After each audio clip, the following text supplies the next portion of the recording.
बिस्मिल्लाहिर्रहमानिर्रहीम। बिस्मिल्लाहिर्रहमानिर्रहीम। अस्सलाम वालेकुम नाजरीन, मैं हूँ आसमा शिराजी। प्रोग्राम है फैसला आपका, इस्लामाबाद नेशनल प्रेस क्लब से बराह रास्त आपके सामने मौजूद है। हमारा आज का प्रोग्राम पाकिस्तान के मुख्तलिफ इदारों के हवाले से है, लेकिन उससे पहले मैं आपको बताऊं कि हिलरी क्लिंटन साहिबा, जो कि पाकिस्तान के लिए डू मोर का बहुत सा बड़ा पैकेज लेके आई थी, वो गई और पार्लियामेंट ने उनको कहा कि जो फैसला होगा पार्लियामेंट पाकिस्तान की, जो कि खुद मुख्तार है, वो करेगी। ये पाकिस्तान की तारीख में पहली बार हुआ है, हमें इसको अप्रिशिएट करना चाहिए। इसके साथ साथ जो दूसरी बात उन्होंने की, जो बड़ी इंपॉर्टेंट थी, उन्होंने ये कहा कि करप्शन जो है वो पाकिस्तान के अवाम को खुद उसके खात्मे के लिए आगे बढ़ना पड़ेगा, और करप्शन अब इतनी ज़्यादा हो चुकी है कि पाकिस्तान की हुकूमत को इसका खात्मा करना चाहिए। तीसरी बात उन्होंने ये कही कि 18 करोड़ की आबादी में से सिर्फ 20 लाख अफराद ऐसे हैं जो कि टैक्स अदा करते हैं। ये भी देखना पड़ेगा कि सिर्फ 20 लाख अफराद टैक्स क्यों अदा करते हैं, जबकि पाकिस्तान की मईशत का हाल बहुत बुरा है। पहले अंदर से आवाज़ें आ रही थी करप्शन की, अब बाहर से भी आवाज़ें आना शुरू हो गई, और अब हम पे तनकीद अंदर के साथ साथ बाहर से होना शुरू हो गई। और मोहतरमा हिलरी क्लिंटन साहिबा, जो कि अब सास हैं, वो ऐसा ताना मार गई कि जो हर बहू को हमेशा याद रहेगा। हम ये भी आपको बताते चले कि पाकिस्तान के इस वक्त जो सूरत हाल है इदारों की, उसमें PIA, जो कि पाकिस्तान इंटरनेशनल एयरलाइंस, बड़ा इदारा पाकिस्तान का किसी वक्त मान होता था, और इस इदारे ने दुनिया भर की अहम तरीन जो फ़ज़ाई कंपनियां थी वहाँ पे उनको इस्टेब्लिश किया, उनकी मदद की, और पाकिस्तान के लिए इदारा हमेशा बाइस इफ्तिखार रहा। लेकिन अब ये हालत है कि सूरत हाल इतनी दिगरगू है कि इदारा बिल्कुल ख़त्म हुआ चाहता है। 2011 यानी इस साल पहले 6 माह में PIA को 10 अरब रुपए का नुकसान उठाना पड़ रहा है, और 2008 से लेके अब तक इस इदारे को 60 अरब रुपए का नुकसान बर्दाश्त करना पड़ रहा है। बहुत बड़ी अमाउंट है 60 अरब रुपए की, जो कि इस इदारे के हालात के हवाले से बताने के लिए काफ़ी है। पाकिस्तान स्टील मिल, दूसरा बड़ा इदारा, इस पे कर्जों का बोझ है 110 रुपए और इससे भी ज़्यादा। 2000 से 2008 तक पाकिस्तान स्टील मुनाफा बख्श एक इदारा था, और पिछले इसलिए सारे कर्जे जो थे इसी मुनाफे से वो चुकाए थे। 2007-2008 में रेवेन्यू जनरेशन 5 अरब रुपए थे। 2008 में पैदावारी सलाहियत 90% थी, जो कि अब सिर्फ 18% पर पहुंच चुकी है। हमारे लिए सोचने का मकाम है। 15 सितंबर 2011 तक अब तक यानी कि इसकी जो अर्निंग है वो सिर्फ 75 करोड़ रुपए है, जो कि 5 अरब रुपए कमाती थी।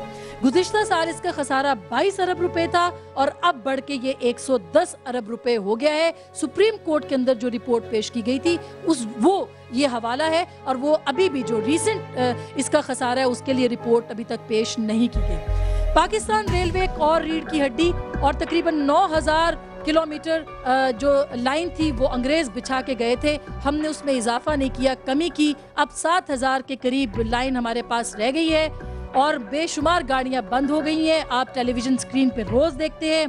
कुल खसारा इसका 80 अरब रुपए है, और कर्जे इसके 40 अरब रुपए से तजावुज़ कर चुके हैं। ऑडिटर जनरल ये कहते हैं कि एक साल में बदउनवानी और बद इंतज़ामी के बायस 4 अरब रुपए का नुकसान इस इदारे को उठाना पड़ रहा है, और ये पाकिस्तान का एक और बहुत बड़ा इदारा था जो कि अब खसारे और बेतहाशा खसारे में है। वजारत ख़जाना ये कहती है कि गुज़िश्ता 4 सालों में 6 जो कौमी इदारे थे उसमें गरीब आवाम के टैक्सों के 1 खरब रुपए झोंके जा चुके हैं, जिसका कोई फ़ायदा नहीं हुआ। और ये 1 खरब रुपया कैरी लुगर बिल के 5 सालों की इमदाद का डबल है। ये हम आपको बता दें, इसका डबल है। यानी जो हम बाहर से कासाए गदाई हाथ में लेके बैठे हैं, उतना पैसा हम लगा चुके हैं मुख्तलिफ इदारों में, और हमारी जनरेशन हो सकती है लेकिन हम नहीं कर पा रहे। ये पाकिस्तान का हाल है। और जो 8 इदारों की तश्कील 9 होनी थी, उसकी डेडलाइन थी 9 सितंबर 2010, लेकिन अब अक्टूबर 2011 भी आ गया, लेकिन ये इदारे जिंदा नहीं हो पाए। खुदारा कुछ कीजिए, पाकिस्तान के बचाने का सवाल है। मैं बहुत शुक्रगुजार हूँ अपनी इस्लामाबाद की इस ऑडियंस का कि वो हमारे प्रोग्राम में तशरीफ़ लाए, और मैं बहुत शुक्रगुजार हूँ जनाब वसीम अख्तर साहब की, मुत्तहिदा कौमी मूवमेंट के सीनियर रहनुमा हैं। रुकने कौमी असम्बली है कराची से हमें ज्वाइन कर रहे हैं। बहुत बहुत शुक्रिया आपकी तशरीफ़ आवरी का वसीम अख्तर साहब। यहाँ स्टूडियोज़ में मेरी बहुत मोहतरम, बहुत मुअज़्ज़ज़ खातून रुकने असम्बली और हमेशा और फाइनेंस की हैं, बड़ी रेलिवेंट है, इनसे बात करेंगे, बड़ी हार्ड वर्कर हैं, मोहतरमा फौजिया वहाब साहिबा, बहुत शुक्रिया आपकी तशरीफ़ आवरी का। लास्ट बट नॉट लीस्ट हमारे बहुत प्यारे और हर दिल अजीज़ मुशाहिदुल्लाह खान साहब, जो कि अपने शेरों से गरमा देते हैं आवाम को। बहुत शुक्रिया सर आपकी तशरीफ़ आवरी।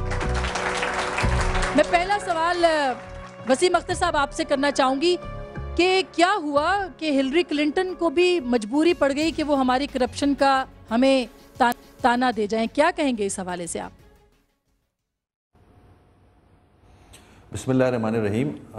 देखें, मैं समझता हूँ कि जो हिलरी क्लिंटन ने आज बातें की हैं, जो कि टेलीविज़न के चैनल्स पे आ रही थी, उनका भी हक बनता है, क्योंकि वो बड़े अरसे से इस मुल्क को चला रहे हैं, इस मुल्क को लोन देते हैं, इस मुल्क की मुश्किल में मदद भी करते हैं, जितनी भी करते हैं।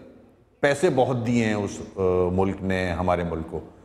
तो अब वो भी बोल पड़े कि जो पैसे हम देते हैं उसका यूटिलाइजेशन सही तरह करें, खुदा का वास्ता है।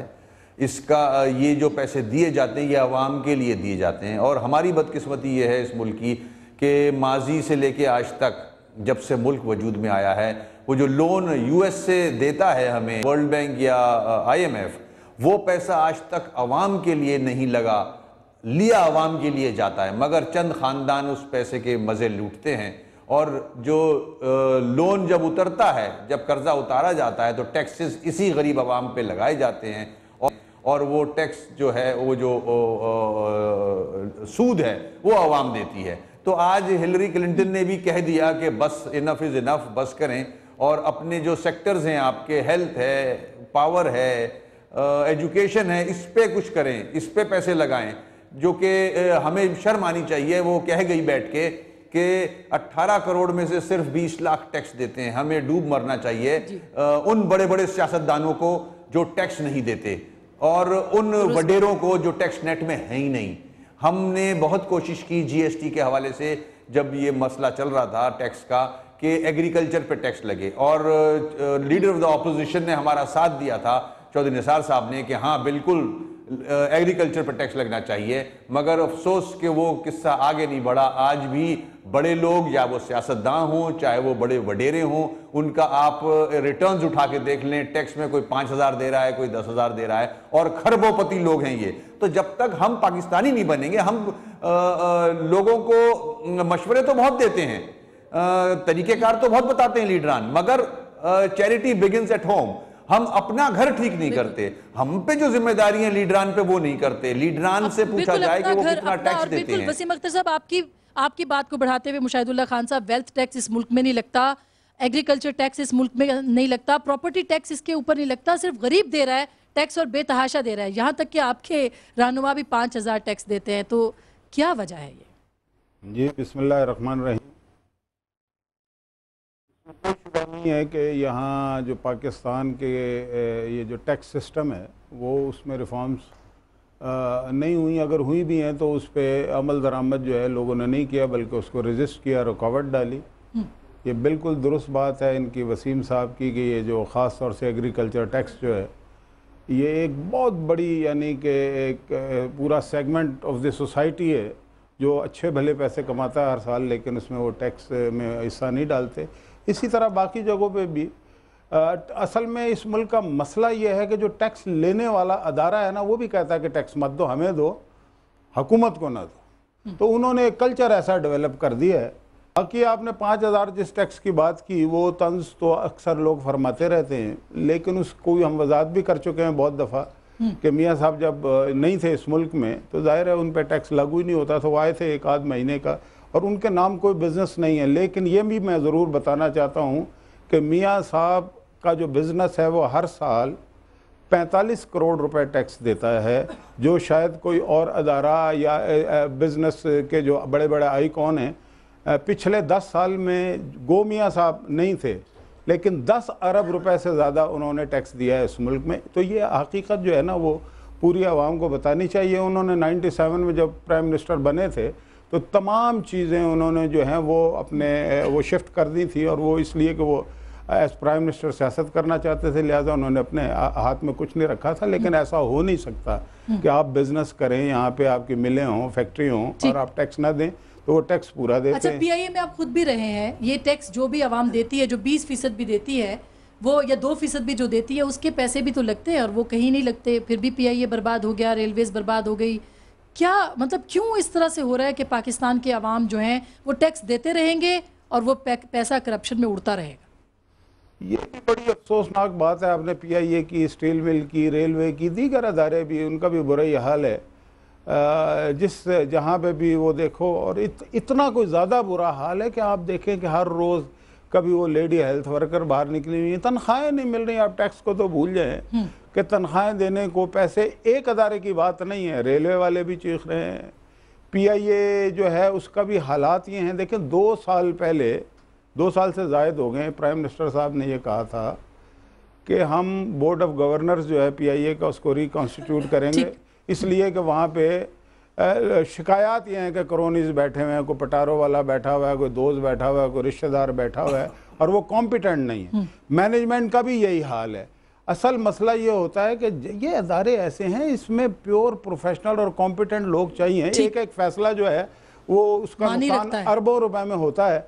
लेकिन अफसोसनाक बात यह है कि वो 2 साल गुजर गए, पौने 4 साल अब तो हो चुके हैं, और मुझे ऐसा लगता है कि शायद इलेक्शन से 1 हफ्ता पहले वो रिकॉन्स्टिट्यूट करने का अगर ऐलान फरमा दें तो 1.25 साल बाद तो फिर भी शायद हम समझेंगे कि उन्होंने कोई तीर चला दिया है। लेकिन हालात, आप चाहते हैं कि इलेक्शन पहले हो जाए ताकि हालात उधर तक जाए। हालात बहरहाल यही हैं कि वो है ना कि कोई साथ कभी इतनी वीरा तो कभी सुबह बयाबां भी न थी, और कोई साथ कभी इस दर्जा गुरेजा भी न थी, और ए वतन कैसे ये धब्बे दरो दीवार पे हैं, किस शकी के ये तमाचे तेरे रुखसार पे हैं। वो शकी सबके सामने है। किस शकी के तमाचे तेरे रुखसार पे हैं। सो फौजिया, बात यहाँ तक पहुँची कि जहाँ जो चीज़, जो इदारा उठाए, एक नया अफसाना निकलता है, तो ये अफसानों की दास्तान पीपल्स पार्टी पीछे छोड़ी जाएगी या अब कुछ बेहतरी भी होगी?